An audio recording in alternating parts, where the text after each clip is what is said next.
자, 오늘 본문을 통해서 하나님의 뜻은 이루어진다 라는 제목으로 말씀의 은혜를 같이 나누겠습니다. 여러분, 배신에 대한 내용을 다룰 때 흔히 회자되는 말이 있습니다. 브루투스 너 맞아. 이 말 들어보셨죠? 브루투스 너 맞아. 이거는 로마 황제 율리우스 카이사르가 자신의 친구인 마르쿠스, 유니우스, 브루투스를 포함한 이 무리들에게 암살을 당할 때 자기가 가장 믿었던 친구인 브루투스가 그 안에 끼어 있는 것을 보면서 한탄하면서 외쳤다고 여겨지는 그런 유명한 말입니다. 가장 믿었던 너만큼은 나를 지켜줄 거라고, 변하지 않는 내 편이라고 믿었는데 너마저 나를 배신하다니 하는 그런 한탄이 섞여 있는 그런 말이에요. 여러분, 우리 속담에는 믿는 도끼에 발등 찍힌다라는 그런 말이 있습니다. 사기당하는 사람들 대부분 보면 잘 모르는 사람한테 당하는 게 아닙니다. 자신이 믿고 의지했던 또 친한 사람에게 당하는 경우가 많습니다. 배신하는 사람이 1차적으로 나쁘지만, 그러나 뒤집어서 말하면 그런 사람들을 믿는 그런 사람의 판단, 그것이 참 불완전하다 하는 의미가 담겨 있기도 합니다. 우리들의 판단, 이것은 틀리지 않을 것 같다, 이것은 확실하다라는 생각이 그만큼 불완전하다 하는 겁니다.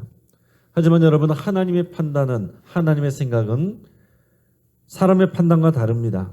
하나님은 사람이 보지 못하는 것을 보시고, 하나님은 사람의 마음속 깊은 것까지도 헤아리시고, 하나님은 그 사람의 미래까지도 다 내다보시고 판단하시기 때문에 그렇습니다.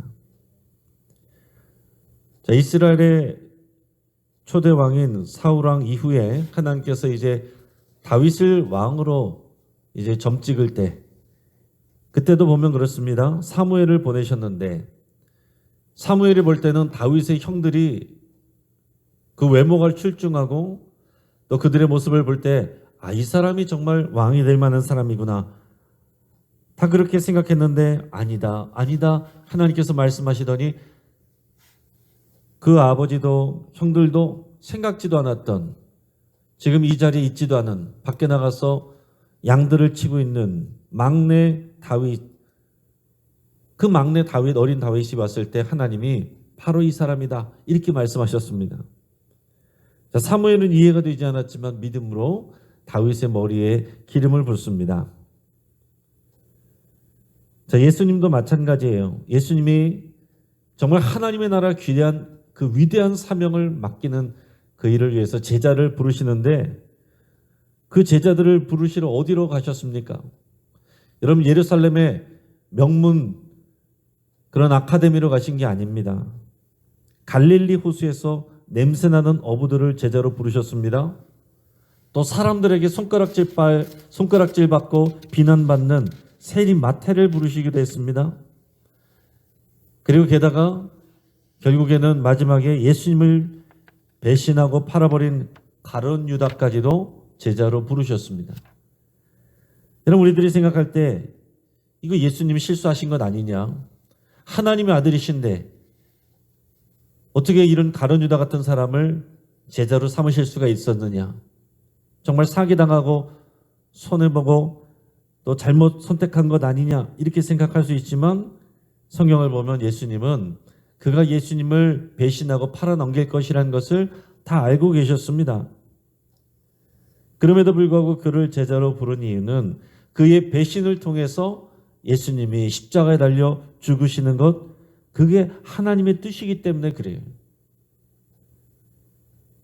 그런 어려운 일 안 당하고 피해가는 게 하나님의 뜻이 아니라 그 십자가를 지는 것이 하나님의 뜻인 것을 알기 때문에 예수님은 가룟 유다도 부르시는 겁니다.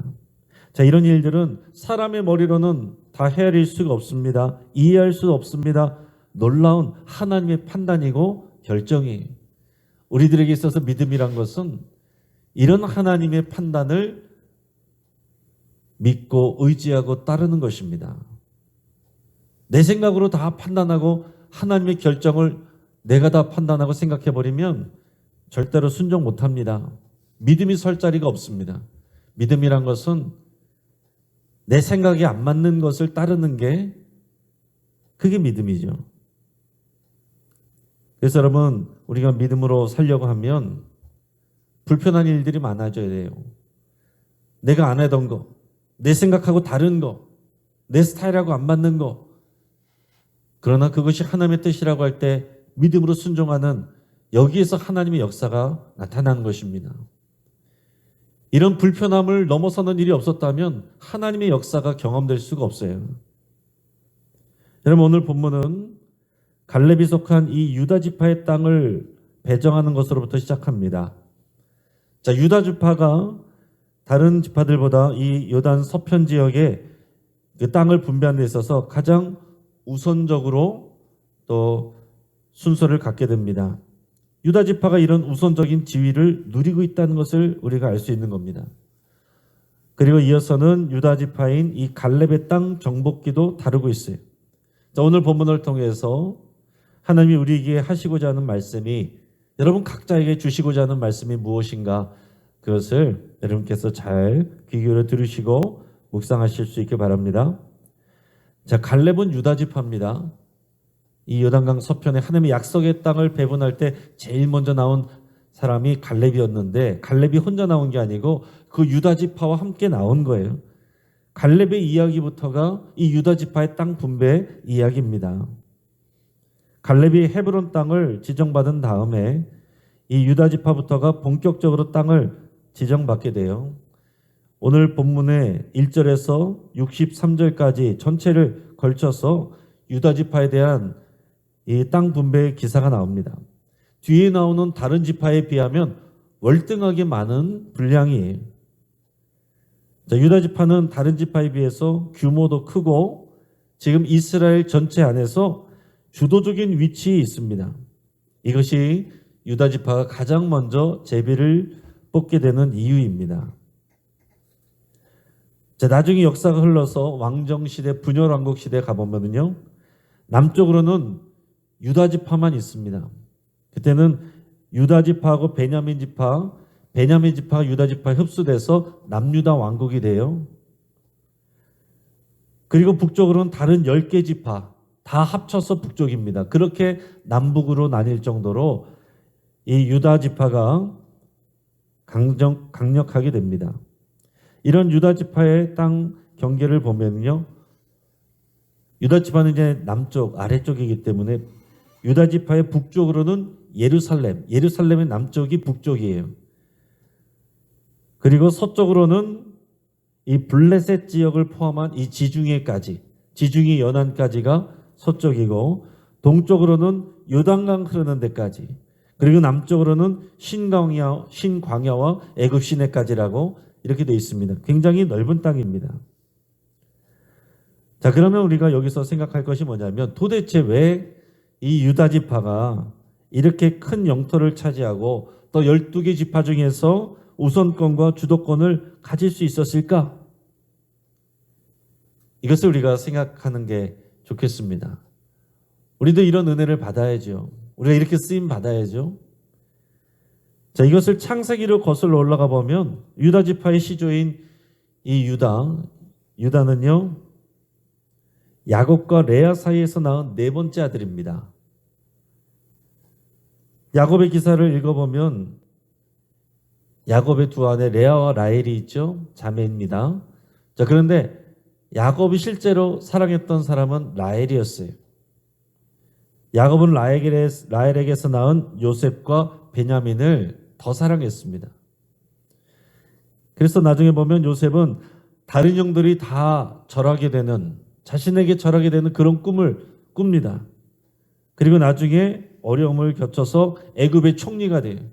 애굽의 총리가 된 다음에는 지금 기근으로 어려움을 겪고 있는 자신의 아버지 야곱과 그 모든 형제들과 가문을 다 오게 해서 그때 애굽으로 다 들어가게 되는 겁니다. 입애굽. 그러고서 430년 지나고서 중다항 민족이 되고 출애굽 사건이 일어나게 되는 거죠. 자, 그렇게 해서 이 형제들과 가족들을 기근에서 구하게 됩니다. 자, 그래서 이 야곱과 요셉의 기사를 창세기를 통해서 읽다 보면, 저도 어릴 때 그랬습니다. 이 창세기 내용을 읽다 보면 하나님께서 이렇게 요셉을 귀하게 쓰시는구나. 요셉이 다른 모든 형제들에게서 그렇게 절을 받는 그런 하나님께서 큰 리더로 삼으시는구나. 요셉은 정말 믿음 안에서 하나님과 동행하여 형통하였구나. 이런 것을 볼 때 하나님은 요셉을 사랑하시고, 그러면 당연히 요셉의 혈통에서, 요셉의 계보에서 메시아가 나올 것 같다 하는 얘기입니다. 요셉이 제일 훌륭한 것 같잖아요. 요셉이 제일 하나님과 가깝잖아요.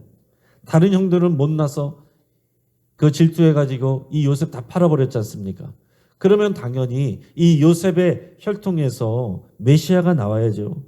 근데 그게 아니라, 요셉의 혈통이 아니라 유다 지파의 혈통에서 예수님이 나오신다는 얘기입니다. 그리고 그 중간에 이 출애굽 이후에 약속의 땅 들어가서도 지금 이 상황에서 12개 지파 중에서 레위 지파까지 합하면 이 13개 지파 중에서 가장 유력한 주도적인 위치를, 지도력을 갖고 있는 지파가 유다 지파라는 얘기입니다. 왜 그런가 하는 것을 우리가 더 좀 생각을 해봐야 되는 거예요. 자, 첫째로부터 이렇게 쭉 생각해 보면 12명 중에서 유다는 네 번째 아들이고, 그것도 레아에게서 난 아들입니다. 첫째부터 넷째까지가 다 레아에게서 났는데, 첫째인 장남 르우벤은요, 소모 빌하와 통관한 죄가 있습니다. 그래서 장자로서의 주도권을 잃었습니다. 자, 차남과 삼남은 시므온과 레인데, 그들이 이제 고향 땅으로 갈 때 여동생 디나를 강간했던 이 하몰의 아들과 그의 가족과 성읍 사람들을 다 죽인 그런 죄가 있습니다. 그래서 그들은 주도권을 가질 수가 없어요. 자, 그렇게 생각하면 이 유다도 허물이 있습니다. 부끄러운 허물이 있습니다. 여러분들 다 아시겠지만은 유다도 자신의 며느리 다말과의 관계를 통해서 아이를 낳습니다. 부끄러운 일이에요. 근데 놀랍게도 하나님은 그 자녀들을 통해서 메시아의 계보를 이루게 하십니다. 자, 유다의 이런 행위도 보면은 부끄러운 과거를 갖고 있습니다. 그럼에도 불구하고 왜 하나님께서 유다에게 주도권을 주시고 유다를 주도권에서 제외하지 않으셨을까? 우리가 이것을 또 묵상해 보는 겁니다. 자, 몇 가지 이유를 생각해 볼 수 있는데, 첫째는 유다의 어머니 레아가 처음 세 아들 르우벤, 시므온, 레위를 얻을 때까지는요, 늘 남편의 사랑에 배가 고팠습니다. 남편이 항상 라헬만 사랑하니까, 여동생만 사랑하니까 항상 남편의 사랑을 요구하고 갈급했습니다. 그런데 레아는 넷째 아들 유다를 낳은 후에는 비로소 하나님을 온전히 찬송하게 됩니다. 그러면서 이 아이의 이름을 찬송이라는 의미를 가진 유다라고 짓게 되는 거예요. 그래서 유다라는 이름은 남편보다 하나님을 의지한 것이 더 탁월했다라는 믿음의 고백이 담겨 있는 그런 이름이다 하는 얘기입니다. 자, 두 번째로 유다는 형제들이 요셉을 해치려고 그럴 때 죽이지 말자, 오히려 그냥 종으로 팔자, 이렇게 제안해서 요셉의 생명을 구원한 일이 있습니다. 자, 그리고 세 번째, 이 유다는 나중에 그 아버지 야곱이 그 리더십을 잃고 어찌해야 할 바를 몰라서 또 중심을 잃었을 때, 가족의 중대사를 결정하지 못할 때, 그때 유다가 나섭니다. 아버지를 설득해서 유다가 온 가족을 구하게 돼요. 그리고 그는 베냐민의 생명을 염려하는 아버지에게 자기 생명을 담보로 내세워서 야곱이 어려운 결단을 내릴 수 있게 합니다. 베냐민에게 문제가 생기지 않도록 내 생명을 담보로 삼습니다. 이렇게까지 나서서 이 일들을 해결한 것을 보게 됩니다. 사실상 이때부터 이 야곱의 가문은요, 유다가 리더십을 가지고 이끌어 간다는 얘기예요. 그 형들도 하지 못한 것을 유다가 나서서 그런 리더십을 가지고 하는 것을 보게 됩니다. 그리고 유다는 베냐민이 사로잡혔을 때 이제 자기 동생인 이 애굽의 총리 요셉에게 사로잡혔을 때 베냐민을 살려주고 자기를 대신 체포해달라고 자원해서 나서기도 했습니다. 자, 이런 점에서 보면 그는 넷째 아들이었지만은 실질적인 가족의 리더 역할을 훌륭하게 해냈다라는 얘기입니다. 자, 그들의 형들도 보면 그들의 한 행동이 결국에는 그들의 삶의 열매가 되고 결과가 되는 것을 볼 수 있습니다. 자, 그런데 결국 네 번째가 제일 중요한데, 하지만 이렇게 저렇게 다 따져봐도 그 몇몇 가지 가지고서 하나님께서 이렇게까지 복을 주시고 너 메시아의 계보가 되게 하느냐, 이렇게 생각을 해보면 사실 또 이해가 다 되지 않습니다. 그럴 만큼 유다가 특별히 탁월하게 훌륭한 사람이라고 할 수 있느냐? 뭐 그 정도는 아닌 것 같다는 얘기죠. 그러나 유다에게는 이런 작은 믿음의 씨앗이 있습니다. 하나님께서 그 믿음의 씨앗을 보시고 그의 가문을 메시아 계보로 만드신 것은 여호와 하나님이시다라는 얘기입니다. 작은 믿음의 씨앗을 심었을 때 그것을 감당할 수 없는 크나큰 열매로 갚아주신 분은 결국 하나님이시고, 유다가 이렇게 쓰임받는 것은 하나님의 은혜다라는 거죠. 우리가 이 유다가 어떻게 하면 그렇게 큰 은혜와 복을 받았을까라는 것을 생각하면서 그가 잘한 것을 따라가야 되겠지만 결국 고백하게 된 것은 하나님의 은혜입니다. 이 고백이에요. 하나님을 찬송하고 하나님께 믿음의 씨앗을, 그 순종과 기도를 씨앗을 심을 때 하나님께서 이해할 수 없는 은혜를 주시고 열매를 주십니다. 이것이 유다의 간증이었던 것처럼 오늘 이 믿음이 저와 여러분들의 간증이 되기를 주의 이름으로 축복합니다. 여러분, 13절부터는 갈렙이 헤브론 땅과 드비를 정복하는 내용이 나와요. 자, 갈렙은 여호수아가 자신에게 준 그 헤브론 땅을 개척합니다. 오늘 성경에 읽은 본문의 내용을 보면 헤브론의 원래 이름은 기럇 아르바라고 되어 있습니다. 자, 아르바는 아낙의 아버지다라고 그랬습니다. 거기는 아낙 자손들이 사는 땅이라고 그랬잖아요. 그러니까 그들의 아버지 이름이 아르바예요. 갈렙은 아낙의 세 아들인 셋의 아이만 달메를 쫓아냈다고 기록합니다. 그리고 거기서 멈추지 않고 드빌이라는 곳으로 올라가서 그 주민들도 쫓아내고 다 점령을 합니다. 16절에서 19절까지 말씀을 같이 읽도록 하겠습니다. 갈렙이 말하기를 기라세벨을 쳐서 그것을 점령하는 자에게는 내가 내 딸 악사를 아내로 주리라 하였더니 갈렙의 아우 그나스의 아들인 온니엘이 그것을 점령함으로 갈렙이 자기 딸 악사를 그에게 아내로 주었더라.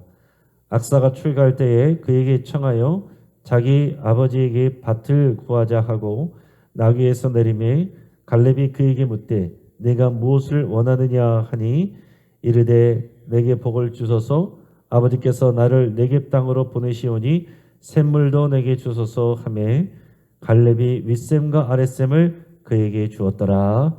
아멘. 여러분, 갈렙은 드빌의 원래 이름인 기럇세벨을 치게 되는데 이 기럇세벨을 쳐서 점령하는 자에게 그 당시에 이제 내용이 나와요. 나서서 이 기럇세벨을 쳐서 점령하는 자에게는 누구든지 내 딸, 그 딸 이름이 악사예요. 갈렙의 딸 악사를 내가 아내를 주겠다, 이렇게 공언을 합니다. 자, 그럴 때 앞서 나온 사람이 누구냐면은 갈렙의 아우인 그나스의 아들 온니엘이라고 했습니다. 자, 그러니까 온니엘도 다 유다 지파인 거예요. 온니엘이 나섰습니다. 온니엘은 용감하게 기럇세벨을 쳐서 점령했어요. 그리고 갈렙의 사위가 됩니다. 자, 그 당시는 이제 사촌끼리도 결혼이 되는 이제 고대 시대이기 때문에 그런 점으로 감안하고 여러분 들으셔야 됩니다. 자, 이렇게 용맹한 온니엘은 이제 뒤에 가면 사사기로 가면 사사기 시대에 귀하게 쓰임받는 사사로서 또 나중에 그 사명을 감당하게 됩니다. 귀하게 쓰임받는 일꾼이 됐다는 거죠. 리더가 되었다는 얘기입니다.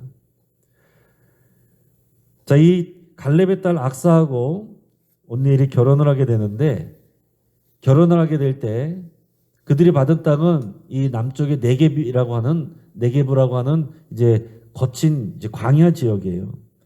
그렇게 갈 때 이 딸 악사는 아버지의 뜻에 순종하면서 온니엘과 결혼하며 그쪽으로 가게 됩니다. 그런데 그냥 가는 게 아니라 적극적으로 아버지한테 청을 해요. 뭐라고 하냐면은 아버지께서 우리를 네겝, 이 남쪽 광야 지역인 네겝 지역으로 보내시니 우리에게 샘물도 주십시오. 이렇게 간청을 합니다. 그래서 갈렙이 윗샘과 아랫샘을 그에게 주었다라고 기록하고 있어요.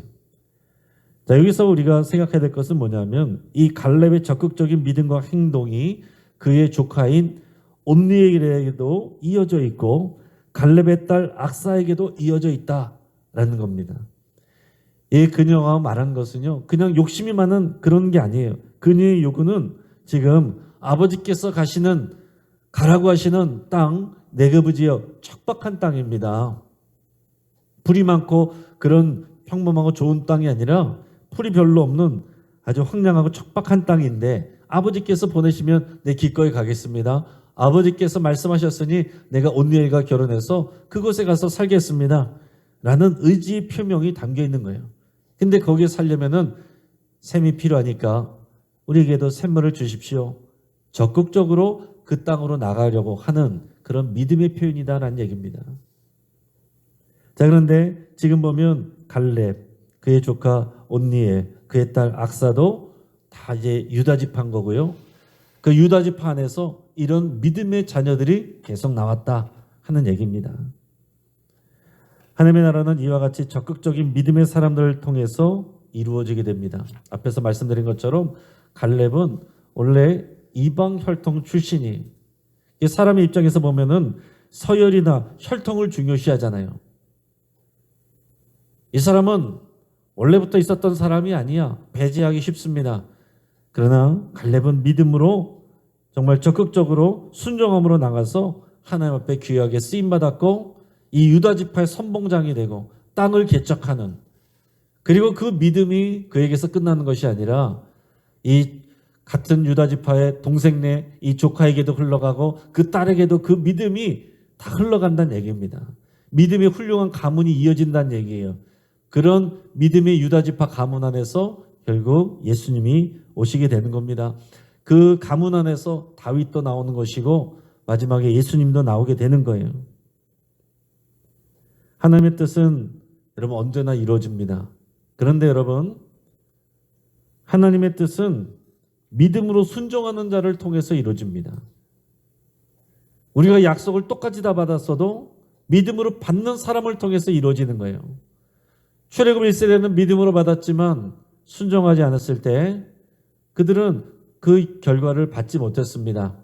그러나 그 자녀 세대들, 지금 이 약속의 땅을 받는 자녀 세대들은요, 이것을 믿음으로 받았습니다. 말씀으로 훈련받은 그들은 믿음으로 하나님의 약속을 받는 거예요. 그리고 그 중에서 이 유다 지파 사람들이 믿음으로 하나님의 그런 말씀들의 은혜들을, 결과들을 받는 겁니다. 가만히 앉아서만 있는 것이 아니라 적극적으로 믿음으로 순종하는 겁니다.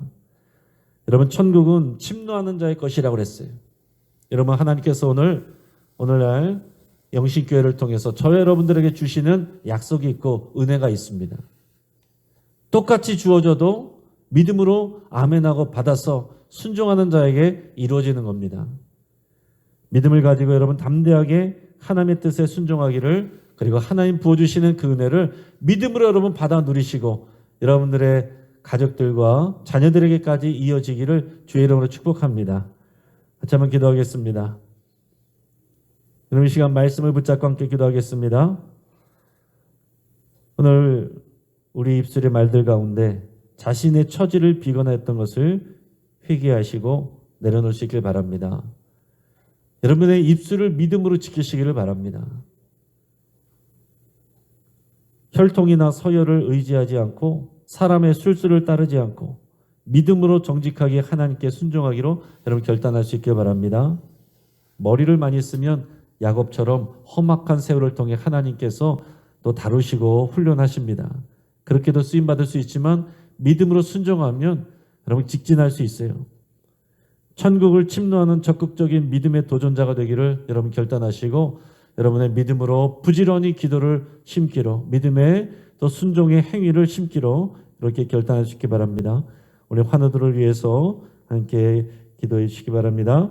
우리 문양순 권사님 화농성 간농양으로, 또 홍정화 집사님 유방암 수술, 또 이숙희 집사님 오른손가락 검지 봉합 수술, 성계승 권사님 탈장 수술, 고현님 문태 권사님 또 귀수술, 또 후에 방사선 치료 또 계획 중에 있습니다. 변영순 권사님, 박명선 성도님, 정수진 성도님 항암 치료 받고 있습니다. 여러분 이분들을 위해서 간절히 기도해 주시고 여러분들 치유를 위해서 함께 기도하겠습니다. 우리 12돌 프로젝트와 우리 2월 3일부터 시작되는 또 이 2층 리모델링 공사를 위해서 또 40일 작정 기도를 위해서 우리 교회가 정말 부지런히 기도를 심는 일에 다 함께 동역할 수 있기를 위해서 함께 기도하겠습니다. 이 시간 주여 한번 부르짖고 함께 기도하실 때 여러분 배에 힘주시고 여러분